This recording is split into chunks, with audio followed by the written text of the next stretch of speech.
Hello అందరికీ ఈరోజు వీడియోలో బీరకాయ ములక్కాయ కర్రీ ఎలా చేయాలో చూపిస్తాను. దానికోసం నేను ఇక్కడ బీరకాయ, ఉల్లిపాయలు, ములక్కాయలు కట్ చేసి పెట్టుకున్నానండి. బీరకాయ కూర వండేటప్పుడు ఎప్పుడైనా ఒకసారి టేస్ట్ చేయండి. చేదుగా ఉందంటే కూర అంతా పాడైపోతుందండి. మనం దోసకాయ అవి ఎలా చూస్తామో అలాగే బీరకాయ కూడా టేస్ట్ చేసి వండుకుంటే చేదు లేకపోతే కూర చాలా టేస్టీగా వస్తుంది.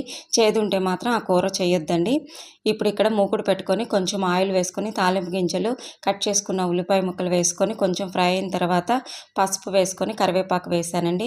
ఉల్లిపాయలు కొంచెం ఫ్రై అయిన తర్వాత కట్ చేసుకున్న బీరకాయలు, ములక్కాయలు వేసి ఒకసారి కలుపుకొని మూత పెట్టి ఒక 5 నిమిషాలు మగ్గనిచ్చామంటే కూర బాగా మగ్గుతుంది. ఇది చాలా ఫాస్ట్గా అయిపోతుందండి. టైం అసలు తీసుకోదు ఈ కూర.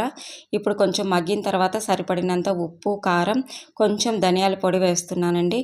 ఇవన్నీ వేసి ఒకసారి కలిపేసి మూత పెట్టుకున్నామంటే ఇందులోకి వాటర్ వస్తుంది. మనం ఉప్పు వేసిన తర్వాత నీరు వస్తుందండి కూరకి. ఆ నీళ్ళతో కూర చక్కగా ఉడికిపోతుంది. టేస్ట్